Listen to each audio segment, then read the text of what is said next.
UK Prime Minister with a warm round of applause.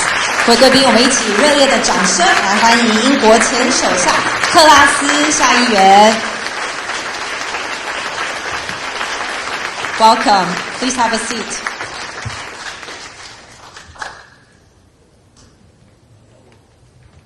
Distinguished guests, ladies and gentlemen, good morning. Welcome to the special speech of the Right Honourable Liz Truss, member of the UK Parliament, hosted by the Prospect Foundation. My name is Grace Huang, your MC for today. Former Prime Minister Truss has long been a staunch friend of Taiwan. During her tenure as UK Secretary of State for Foreign, Commonwealth and Developmental Affairs, the UK government expressed the importance of maintaining peace and stability across the Taiwan Strait on numerous occasions and affirmed that the UK has clear interests in ensuring peace and stability across the Taiwan Strait. And today, it is a pleasure and an honor to be joined by Ms. Truss. To kick off, I would like to welcome Chairperson of the Prospect Foundation, Dr. Chen Tangshan, to give us the opening remarks. Ladies and gentlemen, please join me to welcome Dr. Chen.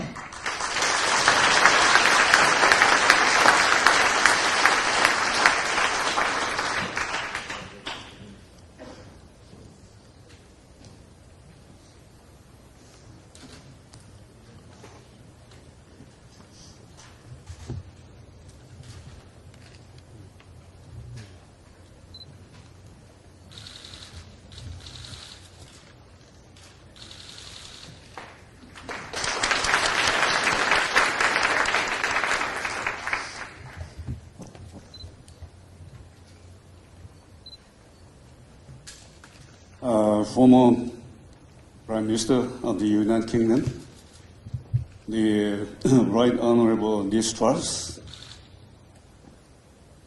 Member of the Parliament, Honourable Mr. Foreign Affairs, my good friend Joseph Wu, Honourable former U.S. Ambassador at Large for Global Women's Issue, Kerry Curry,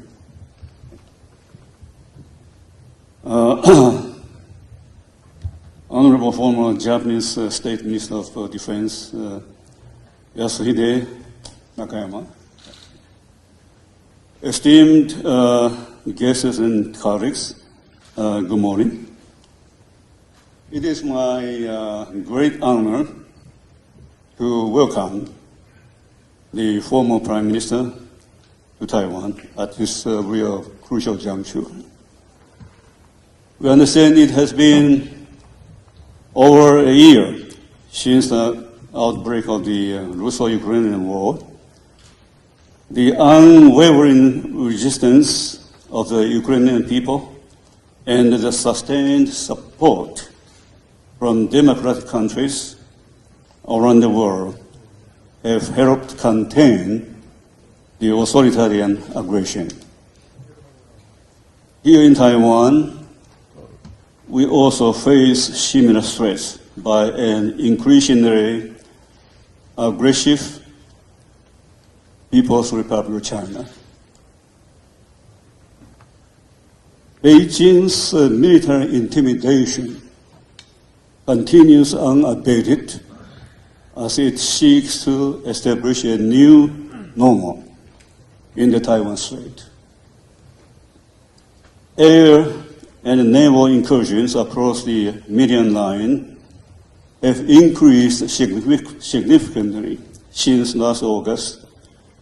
Besides military actions, the PRC's use of information warfare, economic coercion, and the gray zone operations also challenge democracies worldwide.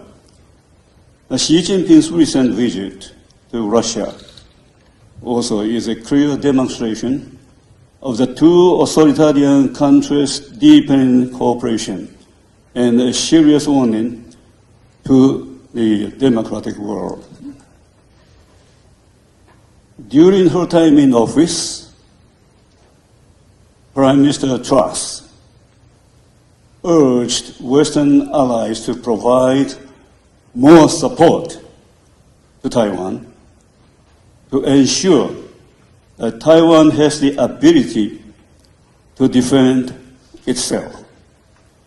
So during the tenure of Foreign Secretary, she had already shown great support for Taiwan. So we are grateful for her long-standing commitment to Taiwan. Today, the United Kingdom is leading the international community to confront authoritarian challenges. The United Kingdom is the second largest provider of military aid to Ukraine. It is also the first country to provide long-range weapons to Ukraine. Additionally, the British government approved a sharp increase in exports of submarine parts and technology to Taiwan last year. So at a time when democratic system face severe challenges, we believe that action always speaks louder than words. The United Kingdom has shown that supporting Ukraine does not mean diverting support from Taiwan, and that supporting Taiwan is not a distraction from supporting Ukraine. This is really a wise words, real wise words. So as Prime Minister Truss pointed out recently, I emphasize this point. So once again, I and the people here in Taiwan, thank you very much, Prime Minister Truss. So we are all very happy, looking forward to your speech. Thank you again.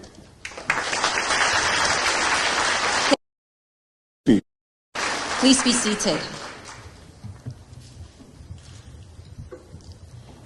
And now, ladies and gentlemen, I'd like to invite President of the Prospect Foundation, Dr. Lai Yizhong, to introduce today's keynote speaker. Please join me to welcome Dr. Lai.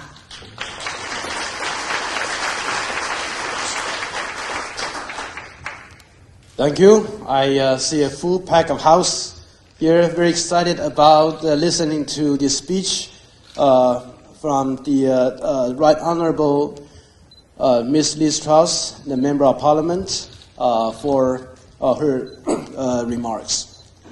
The speaker that we are going to hear needs no introductions.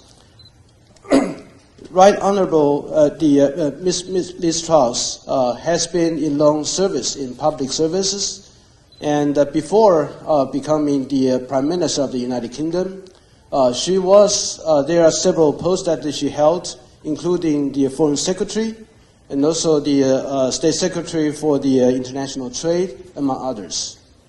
But I think the people in Taiwan remembered her the most is that she consistently demand and ask for the attention to the security and stability across the Taiwan Straits, especially the time that the voice for raising awareness of the situation here wasn't as pronounced as it is today. It's also very hard for Taiwanese people to remember that right after Liz Truss left her post as a Prime Minister, she continued to voice the support for Taiwan and continue to argue that the people, especially in Europe, need to come to rise for the defense of Taiwan and help Taiwan to defend themselves. So that right now, when we are experiencing the Chinese pressure, even today, that the airplane and the vessels still surrounding Taiwan, and also disinformation, including Prospect Foundation, under this tremendous attack, and probably some of you already know about the news last night, and also we are continuing being sanctioned by Communist Party, including me, so that we have all those experiences and feelings, and it's no better time that we have great friends, Liz Truss from the United Kingdom, to come here to give a welcoming and very heartening encouragement. So let me present to you the Right Honourable Ms. Liz Truss, former Prime Minister of the United Kingdom and also a member of the Parliament of the United Kingdom. Please.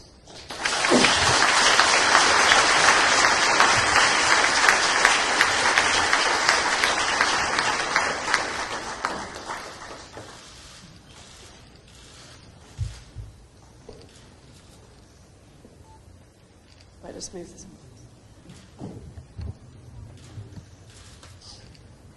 Chairman Chan, President Lei, it's fantastic to be here today in Taiwan at the Prospect Foundation, which has done so much to stand up for freedom, democracy and security here in the Pacific and also in Taiwan. I've always wanted to come to Taiwan, but as a government minister, I was heavily restricted. And maybe we can all blame that on President Nixon, I don't know, but it's great to be here. Because this place really is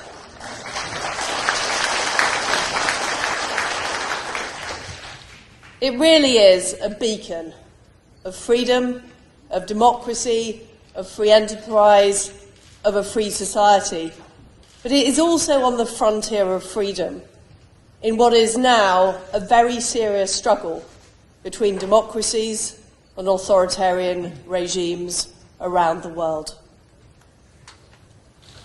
You here in Taiwan know what the threat is, and you know what the alternative is. It's tyranny instead of freedom. It's control, not choice. It's arbitrary decisions made rather than proper justice. And the reason you know what that threat is only 80 miles away, there is a totalitarian regime where that is a reality.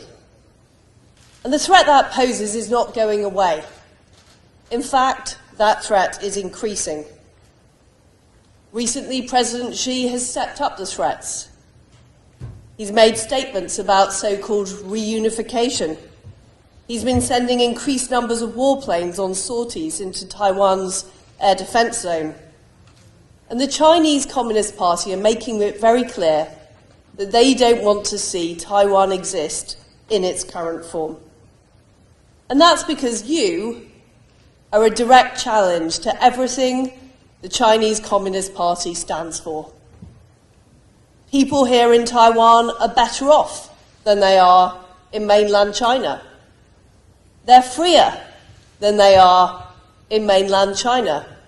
And they're happier than they are in mainland China. In fact, according to the World Happiness Index, there are a full 37 places higher in terms of happiness than mainland China. Now, the reason I've come here this week is I am a huge admirer of Taiwan and the Taiwanese people. I want to do all I can to help ensure your continued success. I want to increase awareness of the position that you find yourselves in. And I'm also here because I believe that this is the most consequential place in the world for what is the most consequential struggle of our time. If you look around us here in Taiwan, you can see this island democracy is thriving.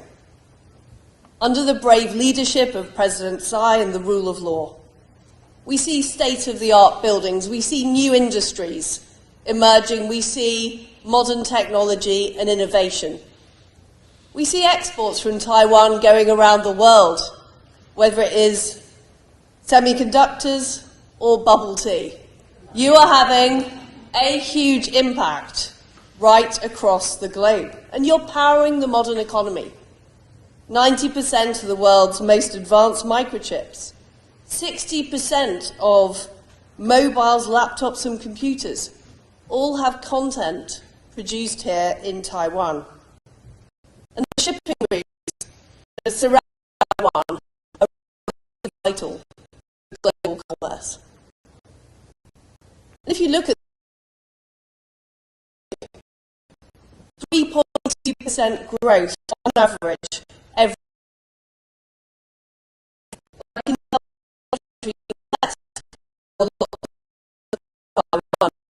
where we are to see an increase in the size of government, in Taiwan, what we see free enterprise powering a very successful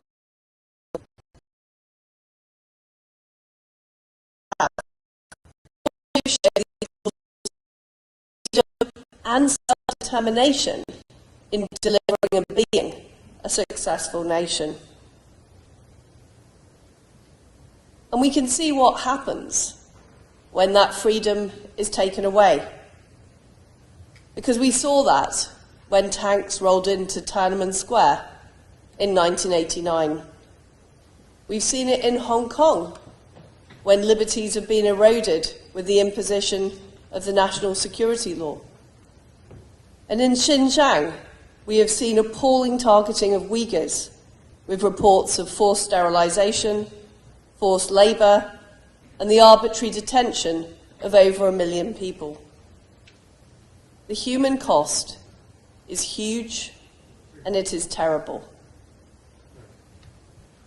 We cannot allow those attacks on freedom to happen here. And I know that if freedom in Taiwan was threatened, that the people of Taiwan would stand up and they would fight. But you also need allies across the free world who are going to back you up. I am one of those allies, and I know that you have many, many friends right across the free world.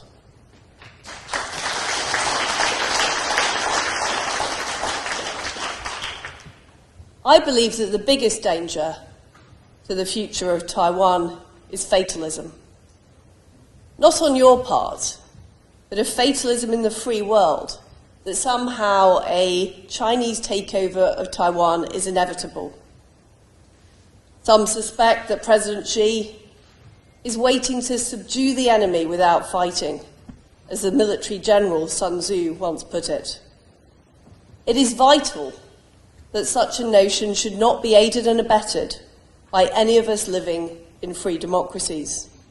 And I believe it's completely irresponsible for European nations to wash their hands of Taiwan on the grounds that it's a long way away or it's not a core part of our concerns.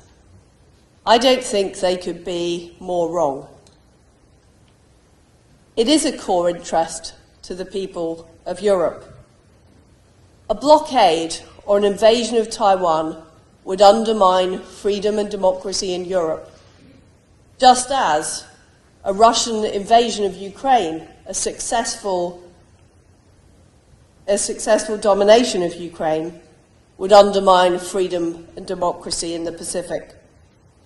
You only need to look at recent statements by a European Chinese diplomat repudiating the independent existence of the Baltic states to see that these two theatres are inextricably linked.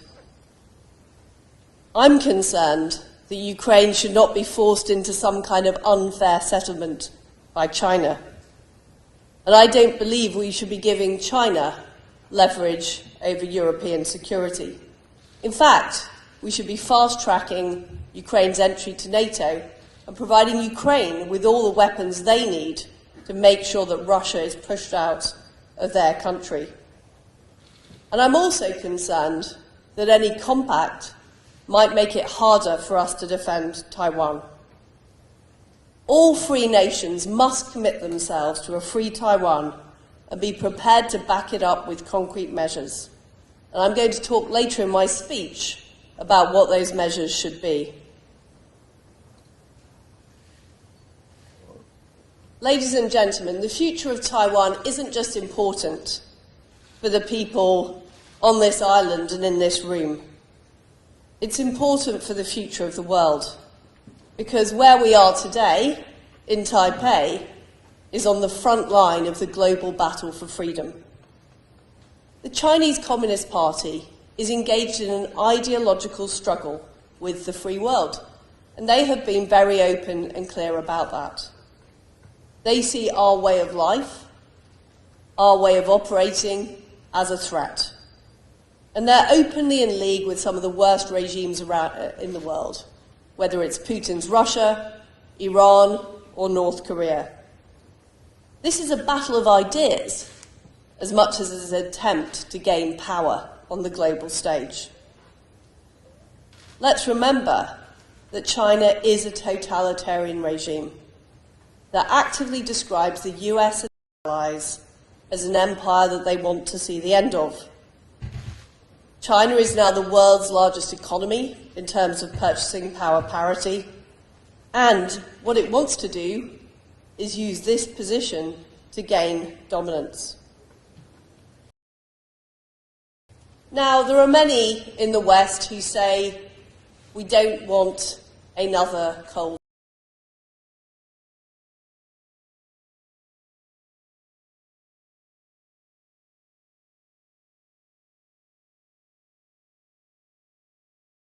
China has already embarked on a self-reliance drive, whether we want to decouple from the economy or not. China is growing its navy at an alarming rate and is undertaking the biggest military build-up in peacetime history. They've already formed alliances with other nations that want to see the free world in decline. They have already made their choice about their strategy. The only choice we have is, do we appease and accommodate that strategy, or do we take action now to prevent conflict? Last summer, the new British Prime Minister described China as the biggest long-term threat in Britain, and he said that the Confucius Institute should be closed. He was right, and we need to see those policies enacted urgently. The UK's integrated review needs to be amended to make it absolutely clear that China is a threat. Confucius Institutes in the UK should be closed down immediately. Instead, the service could be provided by organisations with the support of Hong Kong nationals and Taiwanese nationals who've come to the United Kingdom freely. We also need to make sure that we rule out the resumption of the Economic and Financial Dialogue and the Joint Economic and Trade Commission, because we cannot have more integration with the Chinese economy. Recently, there have been too many mixed messages from the free world. We need to end that ambiguity. This is because there are still too many in the West who are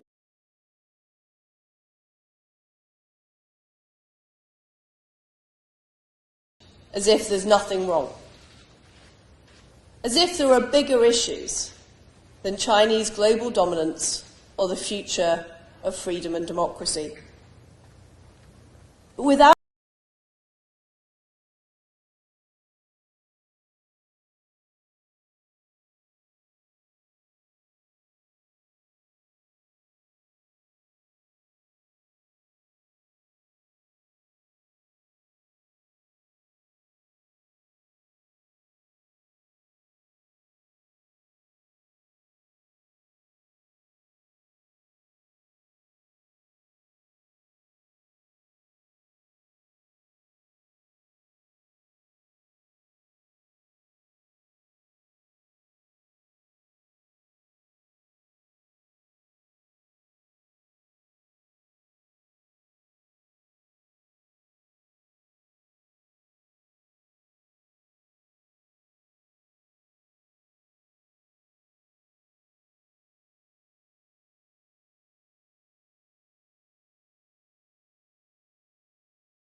on China. What I saw when I was in government is how the Treasury were very reluctant to take a tough line on China, wanting instead to have economic financial dialogues, wanting to have trade talks.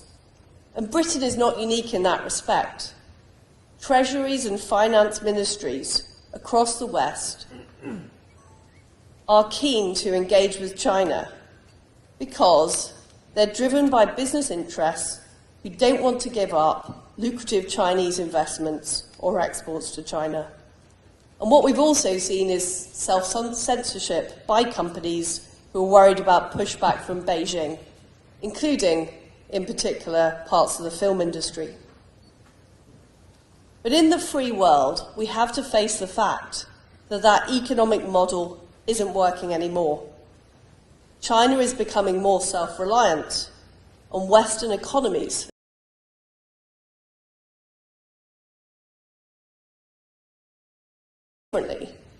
I think we should listen to the people who are in the know. And the people in the know are people here in Taiwan, or people in Eastern Europe who are forced to live next door to an authoritarian neighbour. They understand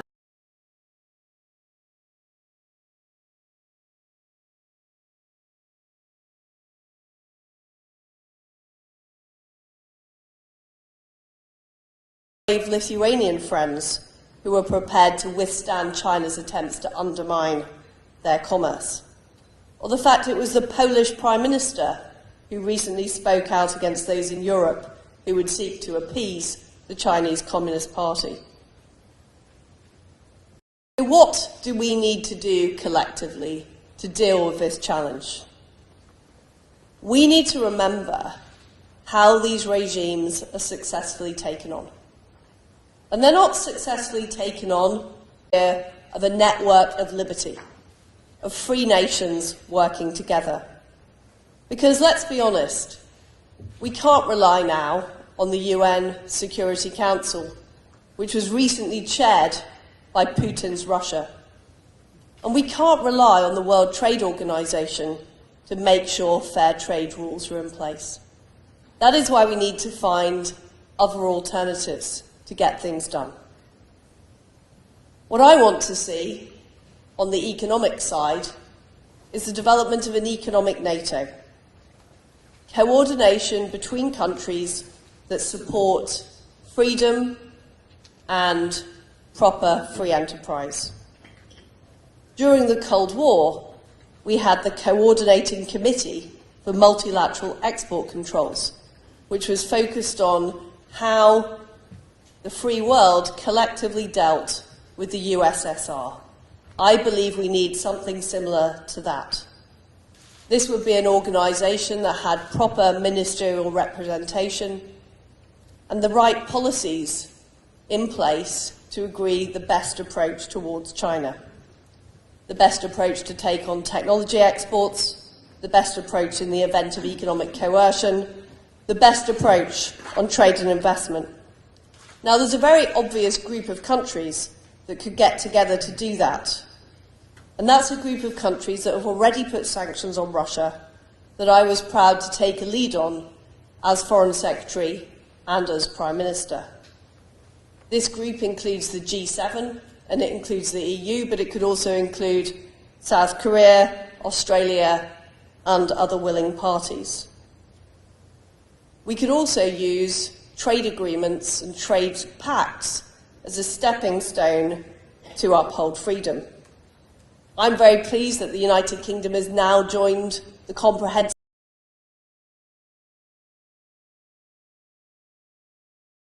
as well as a vital economic agreement.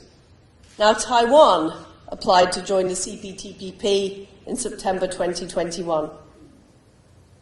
I would be delighted to see that happen. Not only would it boost UK-Taiwan trade, which already stands at 8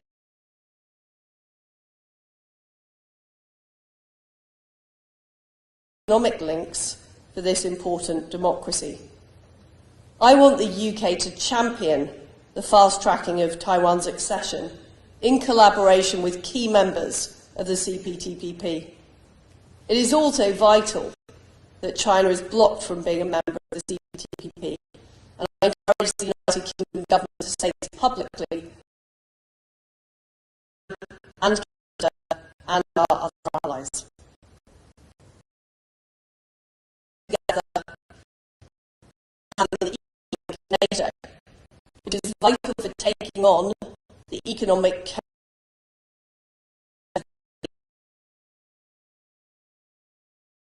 by China, we work together on defence. We have a Pacific Quad. There are various other discussion mechanisms, but fundamentally we need a more, in particular, has the defence it needs and is able to defend it.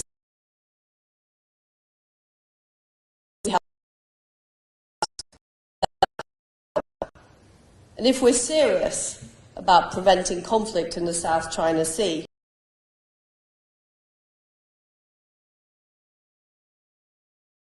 that's why I believe initiatives like AUKUS are so important, and we've just seen AUKUS announce its plans to deliver a nuclear-powered submarine for Australia. GCAP will enable the UK, Italy and Japan to work together on the next generation of fighter jets. And we also need a coordinated approach on what exports we license to send to Taiwan.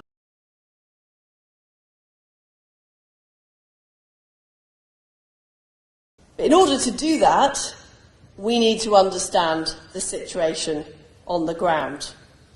Too much policy is made without talking directly to Taiwan.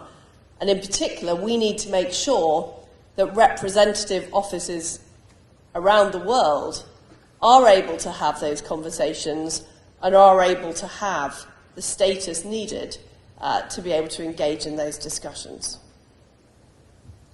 The third thing we need to do, as well as more economic cooperation and more security cooperation, is to reduce dependence on China in all spheres.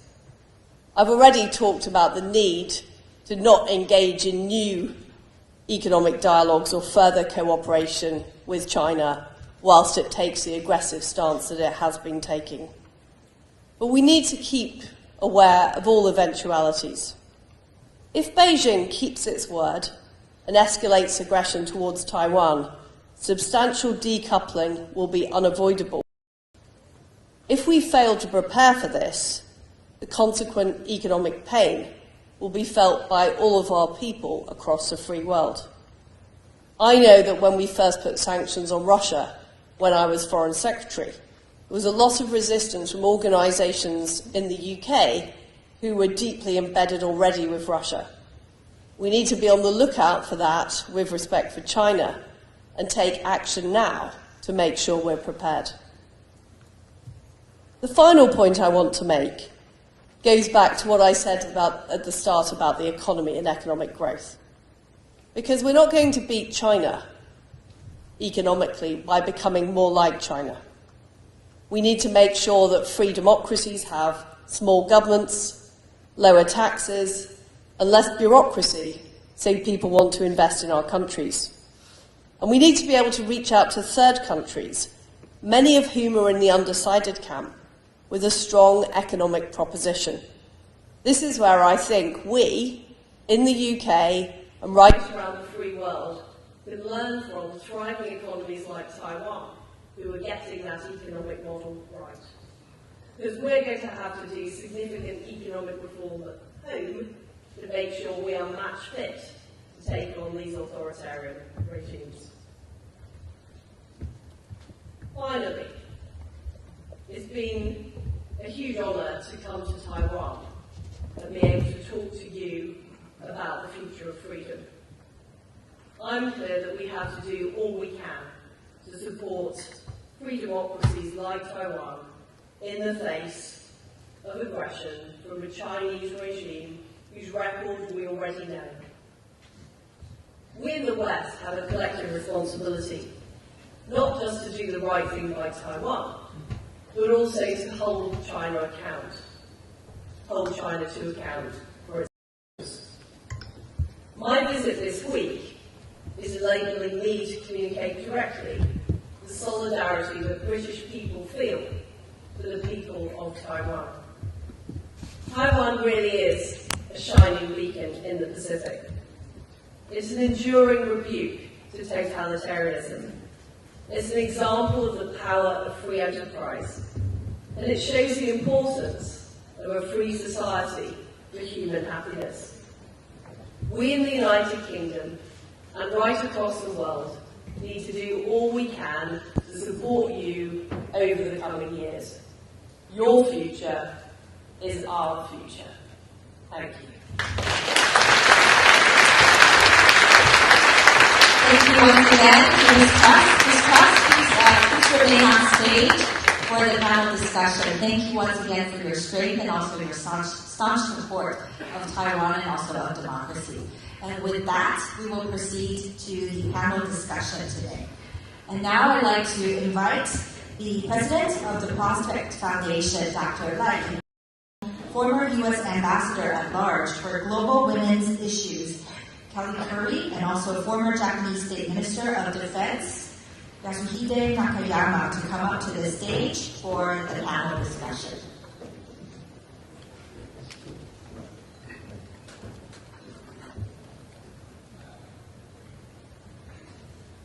Let me now give the floor to Dr. Lai.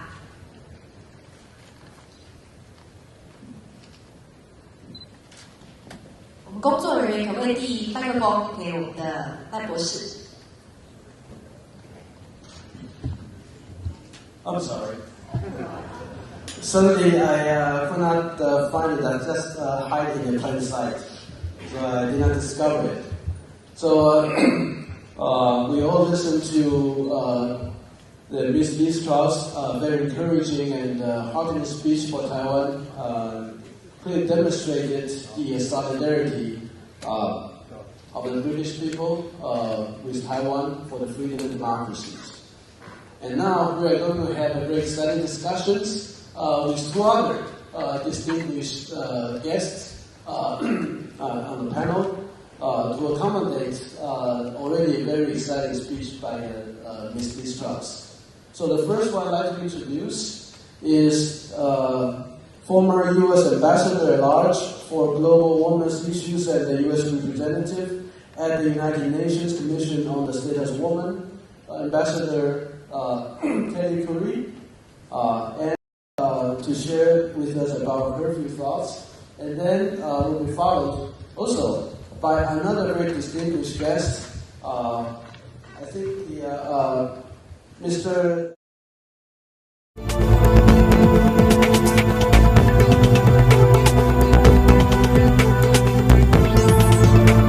你下载中天新闻网 App 了吗？我想和你分享一个下载中天新闻网 App 很重要的理由。